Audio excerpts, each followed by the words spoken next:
subax wanaagsan dhegaystayaal dhammaantiinba meel kastoo aad joogtaan waa aroornimo talaado ah 15 bisha May sanadka 2018 idaacaddeenna saaka iyo caalamka waxaa wadajir halkaan idinkaga soo jeedinaya Falastiin Axmed Iimaan iyo anigoo ah Nuur Xasan Nuur.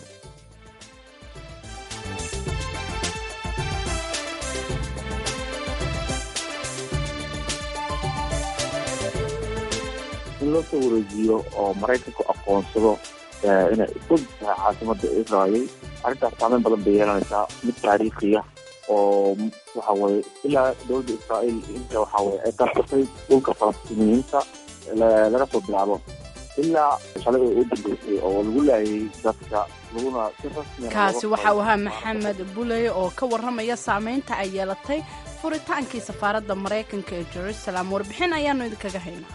dagaalo ka socda qaybo ka mid ah gobolka Shabeellaha Dhexe oo ka dhan ah ururka Al-Shabaab. waxaa kaloo aad maqli doontaan gabar dharka samayso oo Minneapolis ku soo bandhigtay dharka ay xirtaan gabdhaha muslimiinta ah. ciyaarihii iyo qodobo kale ayaanu idiin haynaa balse marka hore ku soo dhawaada warkii caalamka.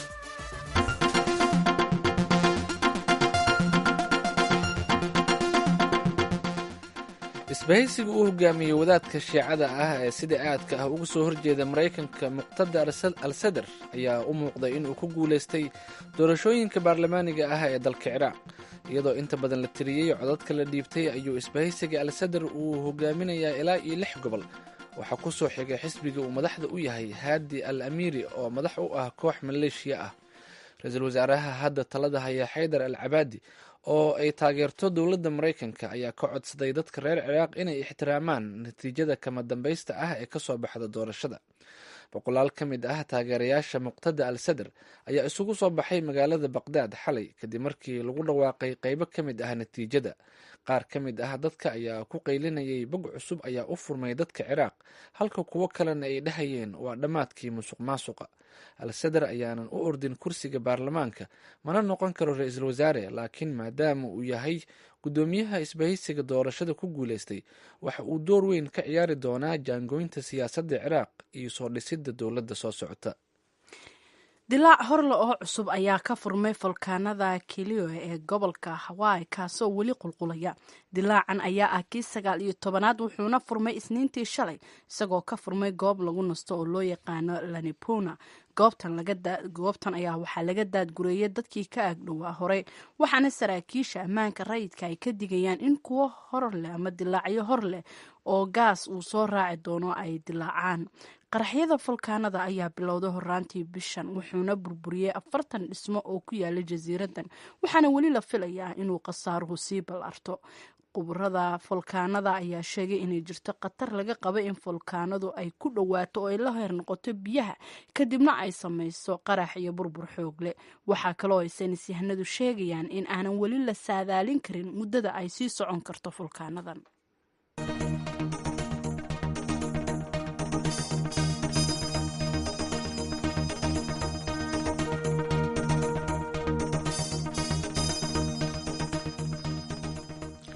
subax wanaagsan dhegaystayaal warkaasi waxa uu idinkaga imaanayay VOA Washington. waxaa maalmihii dhowaa uu dagaal ka socday deegaano hoostaga maamulka Hirshabeelle kaas oo markii hore ay bilaabeen dad xoololey ah oo diiday canshuuro ay dul dhigeen kooxda Al-Shabaab balse markii dambena kaalmo ka helay maamulka Hirshabeelle. dagaaladaasi ayaa Falastiin Axmed Iimaan waxay ka wareysatay Nuur Maxamed Absuge oo ka mid ah saraakiisha ciidamada dowladda Soomaaliya. walaala dagaalada nimanka cadowga ahaa nabadiidka shabaabka ahaa yaa ummadii deegaanka ahay soo weerartay oo hantidii xoolihii iyo naftoodii inay ka dhacaan rabeen. dagaalka marka saasuu ku bilowday dowladii aa gashay hadda muddadan 3 beriya dowladda Soomaaliya ka dagaalamaysa meesha. marka dadka deegaanka ayuu dagaalku ka bilowday ma iyagaad hadda u hiilinayseen oo aad howlgalka u gasheen mise dagaalo kalaa jiray oo ay iskiin u doonayseen inaad deegaanka ka fulisaan? dagaalada Hirshabeelle guud ahaanteedba in la xoreeyo go-aanka dowladda ahay. marka meel xabad ka socotana awal xabadan bilaab ragnay marka in la xoreeyo waa ku qasban tahay oo dagaalkii Hirshabeelle iyo in cadowgan laga xoreeyo waayo. marka yaa hadda la dagaalamaya sideese markii hore dagaalku ay dadka deegaanka ay u bilaabeen inta badan waxaa la sheegaa al-shabaabku inay dadka cabsi geliyaan si aanay uga hor imaanin. sidee taas ugu suuro gashay inay shacabku ka hor yimaadaan? shacabku haddii guriga laga gubo oo xoolihii laga dhaco dhimasho waa dhimanayo. ninka haddii xoolo wuxuu ku nool yahay waa xoolo, meesha ugu soo hoydaana waa guri moogtahay ou dhistay. marka xoolihiina way ka qunsanayaan, naftoodina dhaafi maayaan. saasay dagaal ku galeen. maalmahan dambe 3 biri iyo isbuucyadanna waxa ku jira dowladda Hirshabelle oo taliya ku-xigeenka ciidanka birmid Hirshabelle jooga. marka dagaalka haddaa noo sawirta halka uu ka soconayay waa halkee? dagaalka wuxuu ka socdaa eriyada xalfooley iyo aadeebaal intii ka dhaxaysa ceel dheere. marka khasaarada ka waran, ciidan intee leeg ayaase al-shabaab u jooga eriyada ama deegaanka? al-shabaab ciidanka u joogo waa tiro badan yihiin, laakiin wayna ku baaba'een. adiguna howlgaladana waa howlgalo sii socod doono, mid lasii saajinaya maaha. oo khasaare badan waa ka gaareen, oo qoryana waa ka furanay oo waa ka haynaa. oo shalayna 4 qore aa laga furay, daraadna 3 qore aa laga qaaday. marka dadka rayidka ah ka waran iyaga khasaaraha soo gaaraya? hadda rayidku wax soo gaara mala. dagaalka waxa hadda ku jiro waa ciidamadii Hirshabelle iyo deegaanada isgarabsanaya. laakiin hadda waxaa ku dhintay dagaalka inta uu socday 4 qof. inta badan maamulada ka jira Soomaaliya ama ha noqoto kuwa heer gobol ama federaalka, waxaa la yiraahdaa dagaalada ee al-shabaabka ay la galaan marka ugu dambeysa wuxuu kusoo gabagaboobaa in meelaha ay ka xoreeyeen ay dib uga soo noqdaan. marka ma hubtaan adinku in deegaanada aad qabsataan aad kusii nagaan kartaan ama aad sii joogi kartaan? hadda deegaankan shabaabka aan ka xoreyna hadda inta aan joognaa waa muddo adiga 22 beriya. waana joognaa, waana sii deganaa doonaa meela inta ay haystaana inaan kasii xoreynaan rabnaa hadii ilaa yidhaah. marka dhinacee rabtaan hadda inaad dagaalka usii wadaan oo aad rabtaan in aad kala wareegtaan al-shabaabka? deegaanadeesa weli ay shabaabku laftooda gacanta kusii hayaan? ceeldheere iyo aadayabaanaan kusii waajahanahay hadda inaan kala sii wareegan rabnaa. yaa jooga hadda aadayabaal? aadayabaalka hadda ayagoo gadaasheeda jirtaa oo wax hadda jooga male. oo warbixin waa nalaga keenaa. shacabkiyaa nacay dadkaana. bad malaayna bad la-aan ma noolaado. shabaabku dad la-aan ma noolaa karo. dadkii ka hor yimid hadda marka waxa howlgalada noo fududaynayaaba saasa. kaasi waxa uu ahaa nuur maxamed absuge oo ka tirsan saraakiisha ciidanka dowladda Soomaaliya. waxa uu khadka telefoonka ugu waramayay wariyaha VOA-da Falastiin Axmed Iimaan.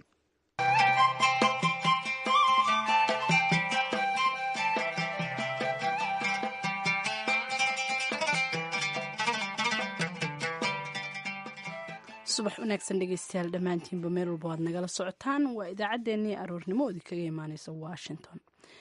qaar badan oo ka mida dalalka xulufada la ah Mareykanka waxay cambaareeyeen go-aankii ay dowladda Mareykanka shalay uga furtay magaalada Qudus safaaradeedii ay ku lahaan jirtay magaalada Tel Aviv.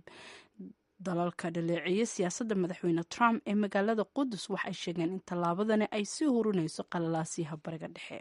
warbixin arrintan ku saabsan waxaa noo hayaa Nuur Xasan Nuur. ingiriiska, faransiiska, turkiga, raashiya iyo dalal badan oo carab ah ayaa dhammaantood gees uga soo wada jeestay tallaabada ay Washington shalay si rasmi ah ugu raratay safaaraddii Tel Aviv magaalada barakeysan ee Qudus. afayeen u hadlay ra-iisul wasaaraha Britain Theresa May wuxuu sheegay in aysan ku raacsanayn Mareykanka guuritaanka safaaradooda ee magaalada Jerusalem iyo sidoo kale aqoonsiga caasimadda Israa'iil inay tahay magaaladaasi.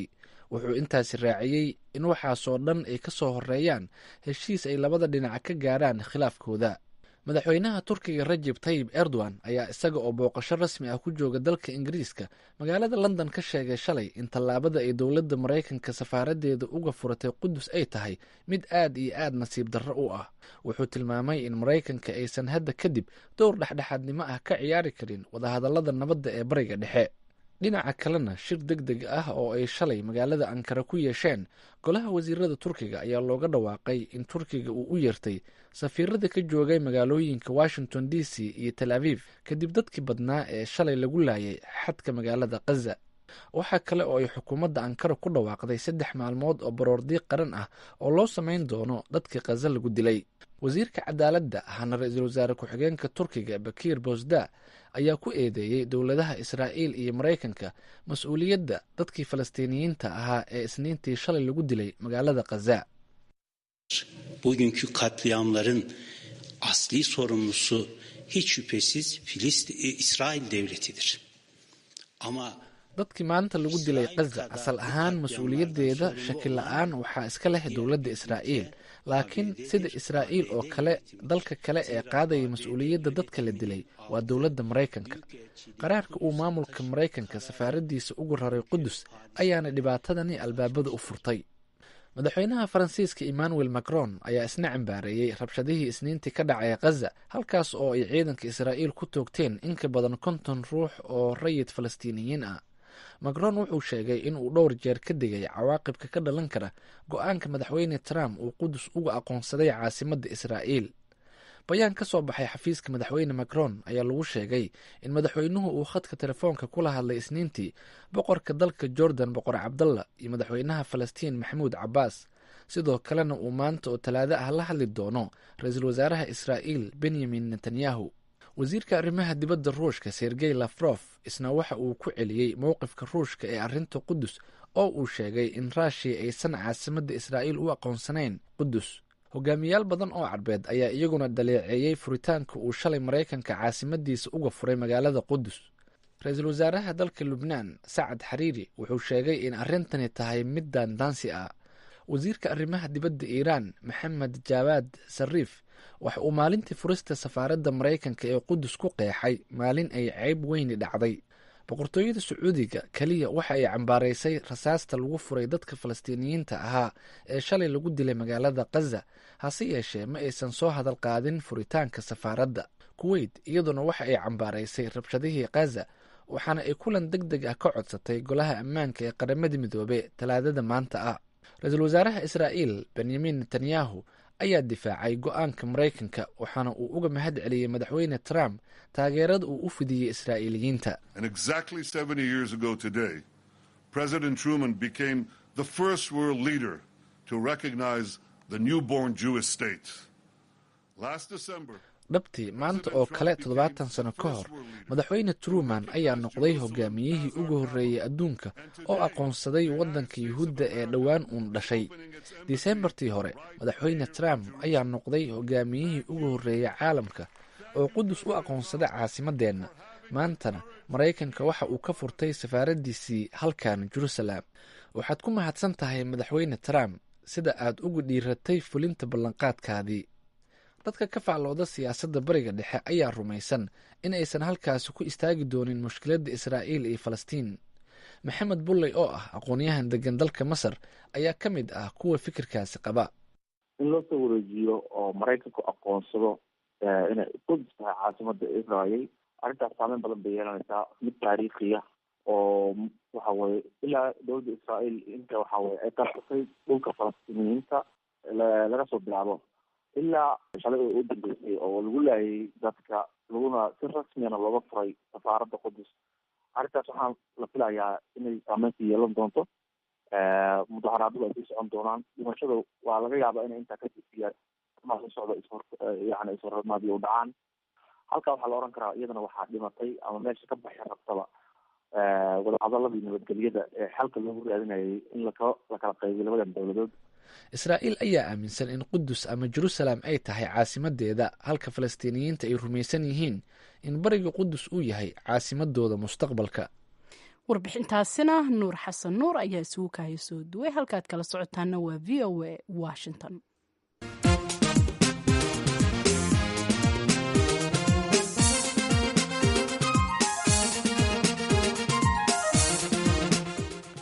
waxaa magaalada Minneapolis lagu soo bandhigay dharka ay xirtaan gabdhaha muslimiinta ah.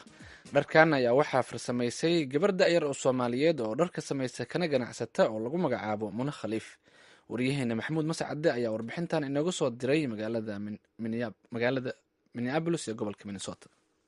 Muna Maxamuud Khaliif waa gabar Soomaaliyeed oo reer Minnesota ah, waxayna soo saartaa dhar casri ah oo loogu talagalay hablaha muslimiinta ee dhallinyarada ee ku dhashay ama ku koray wadamada reer galbeedka iyo ciddii jecel inay ku labisato dhar asturan oo casri ah. sanadkii 2016 ay Muna aasaastay shirkadeeda dharkee la yidhaahdo Muna Khaliif Brand, waxayna muna dharkeeda ku soo bandhigtaa carwooyinka dharka ee magaalooyinka london iyo new york iyadoo ay xiran yihiin hablaha caanka ee dharka xayeysiiya toddobaadkan ayaana markii ugu horreysay dharka muna khaliif brand lagu soo bandhigay magaalada Minneapolis ee gobolka Minnesota. Maanta bandhiga aan ku sameynay Minneapolis waxa waaye dharka dumarka oo casriga ba tusaya oo that consists basically of abayas, gonos, hijabs and skirts. Muna Maxamuud Khaliif waxay dharka ku iibisaa shabakada internetka oo waxay macaamiisheeda wadamo kala duwan ka soo jeeday ka dalbadaan barteeda internetka. Darka waxaa ku iibiyaa website-ka munakhalif.com and weli tukaan ma haystay but inshallah within the year I would like to open a tukaan ka furto Minneapolis. Darka hadda sameeyay waxa waaye dumarka darka casriga and inshallah in the next few years I would like to get into nimanka darkooda. Bal iga sheekee dharka aad samayso ee dumarka noocyada ay kala leeyihiin iyo waxyaabo ay ka kooban yihiin. Darka hadda sameeyay waxa waaye dumarka darkooda casriga and basically consists of gonayaasha, abayada, xijaabyaasha, skirtska and the pants. Zainab Sharmarke Maxamed Xaaji waa hooyada dhashay Muna Maxamuud Khaliif. Horumarka ganacsi ee gabadheeda ayayna aad ugu faraxsan tahay. Waxaase intaa u dheer talabada gabadheeda way u aragto inay tahay mid wax ka taraysa baahida labis ee gabdhaha dhalinyarada ee qurbaha ku koray.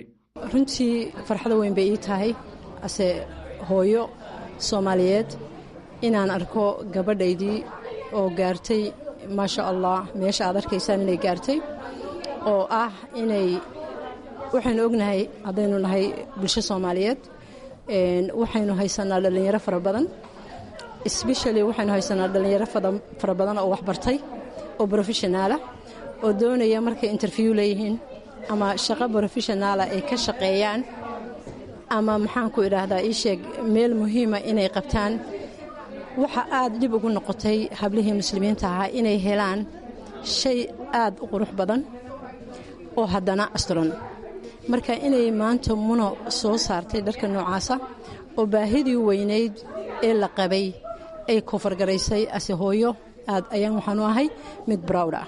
Bandhiga dharka Muna Khaliif oo ka soo qayb galeen hablo u badan dhalinyaro ayaa waxaa ka mid ahayd Ilhaan Cumar oo ka tirsan xubnaha aqalka wakiilada ee gobolka Minnesota. Maanta waxaan aad iyo aad ugu faraxsanahay in aan ka soo qayb galo walaashay Muna Khaliif oo fashion designer ah oo soo bandhigtay dharkeeda quruxda badan siday u soo samaysay oo u soo talagashay dadka Soomaalida ah dadka muslimiinta ah oo isku dayayo in ay helaan dhar qurux badan oo asturaadna leh marka waxaan jeclahay in aan u soo dhaweeyo dadka Soomaalida oo Minnesota dhan degan in ay ka soo qayb galaan oo ay u imaadaan annagoo dhan sharaf ay noo tahay in aan aragno dhalinyaro yaryar oo iyaga isxil saarayo oo aqligooda iyo talentigooda iyo farsamadooda u isticmaalayo in walaalahood ay ku caawinaan sidii ay dhar qurux xiran lahaayeen oo dhinaca diinta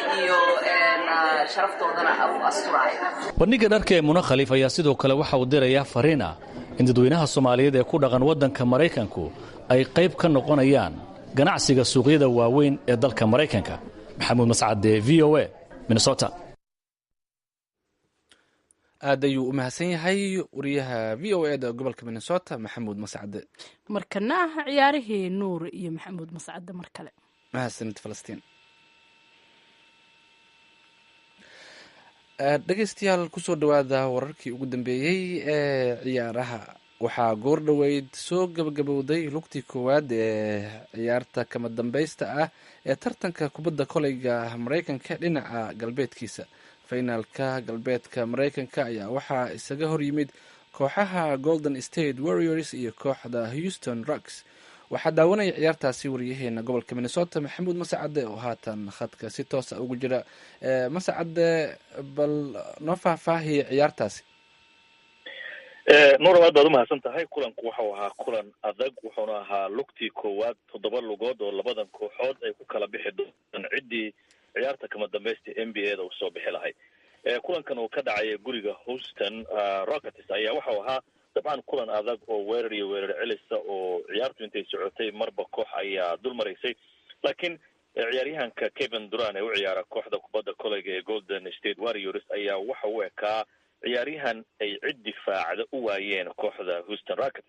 sidaasina ciyaaryahankaasi ayaa waxa uu u suura geliyey kooxdiisu inay guulaysato oo 119 iyo 106 dhibcood ayay kaga badiyeen kooxda Houston Rockets. dhinaca kale ciyaaryahanka James Harden ayaa isaguna 41 dhibic u dhaliyey kooxdiisa Houston Rockets, laakiin saaxiibadiisa kale sida uu isagu ugu soo talagalay inuu ciyaaro kale uma aanay ciyaarin, halka ciyaaryahanada Stephen Curry, Klay Thompson ay ciyaartoydaasi si wanaagsan u ciyaareen. weliba Klay Thompson 28 dhibcood ayuu dhaliyey.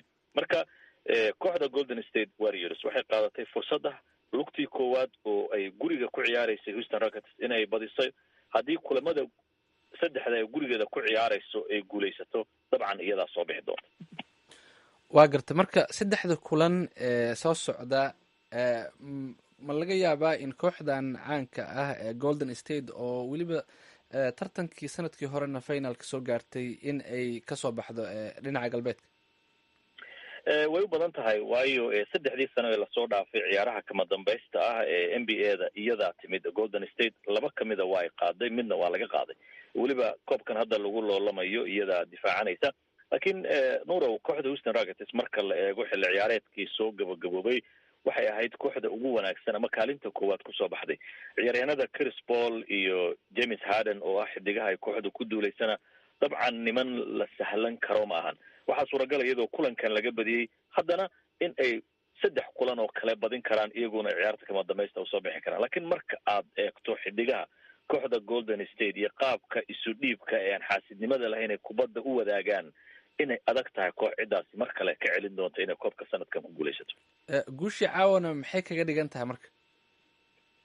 dabcan guusha waxay kaga dhigan tahay inay ku dhowaanayso guulaha amaba usoo bixista ciyaarta kama dambaysta ah, waayo ciyaarta kubadda koleyga NBA-da waxaa lagu xisaabtamaa kulamada gurigaaga aad ku ciyaarayso iyo kuwa aad dibadda kusoo dheelayso. haddii guriga banaanka ah markaad kusoo ciyaarayso aad guul soo hesho, waa waxa ugu wanaagsan oo macalinka iyo kooxdu ay ku tallamaan inay helaan. marka dabcan Houston qalbi jab ay u tahay guuldarrada gurigooda laga guulaystay, laakiin Golden State waxay u tahay guul weliba u suura gelin karta koobka inay ku guulaysato. ka waran dhinaca laacibkii ahaa LeBron James iyo kooxdiisii Cleveland Cavaliers, xaggee iyaguna xaalku ugu maraya? aad iyo aad kuwa habeen horaa la duftay oo si xun lagaga badiyay kooxda Boston ayaa kaga badisay. laakiin ciyaaryahan LeBron James waxaa lagu tilmaamaa libaax dhaawacan oo kale. kulanka soo socda oo caawa ay ciyaarayaan waxaa laga yaabaa inuu caradii kulankii hore kala duldhaco kooxda Boston oo sidiisii 40 iyo wax ka badan u dhaliyo.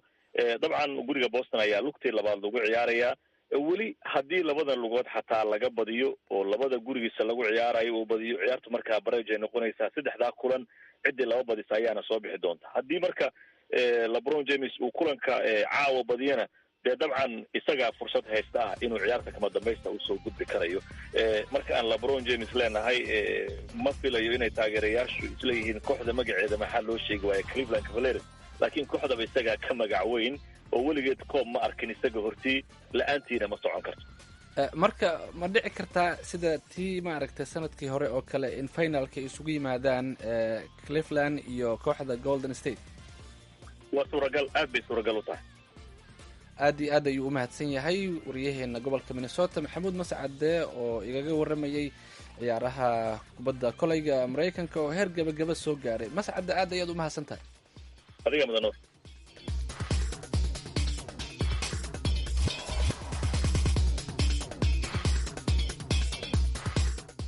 haatana dhegeystayaal kusoo dhawaada qodobadii wararka caalamka oo inoo dulmarto Falastiin Axmed Iimaan. mahadsanid nuur. isbahaysiga uu hogaamiye wadaadka shiicada ee sida aadka ah uga soo horjeeda Mareykanka Muqtada as-Sadr ayaa u muuqday inuu ku guuleysatay doorashooyinkii baarlamaaniga ee dalka Ciraaq, iyadoo inta badanna la tiriyay codadka la dhiibtay. ayuu isbahaysiga al-Sadr uu hogaaminayaa ilaa iyo 6 gobol. waxaa kusoo xigay xisbiga uu madaxda u yahay Hadi al-Amiri oo madax u ah koox Maleeshiya ah.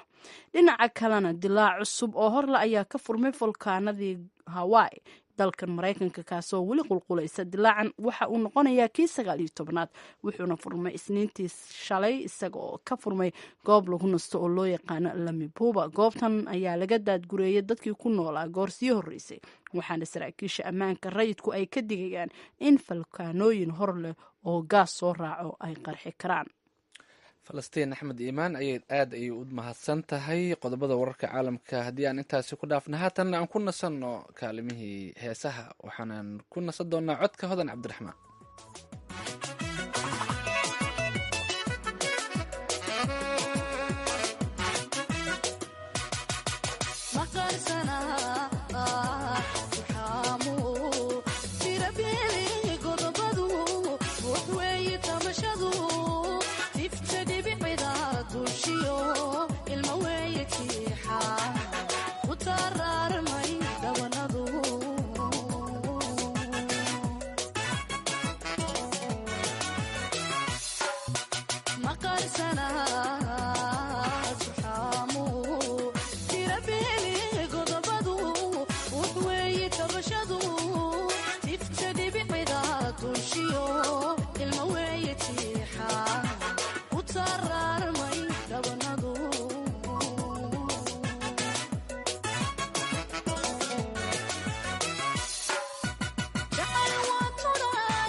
codka baxsan ee fanaanada hodan cabdiraxmaan dhegeystayaal wuxuu uu gabagabo u ahaa idaacaddeenii subaxnimo oo idinla socodsiinayeen falastiin axmed iimaan iyo anigoo ah nuur xasan nuur.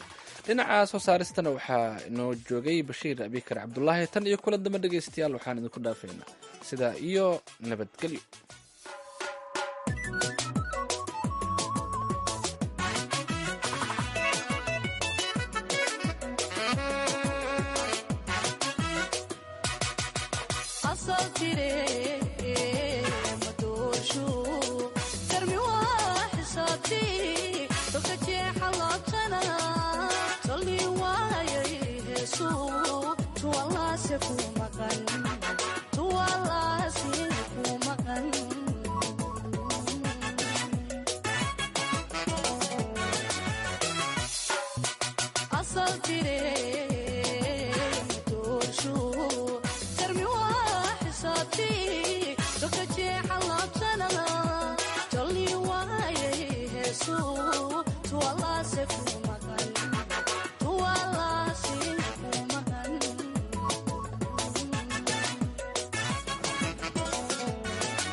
Hello.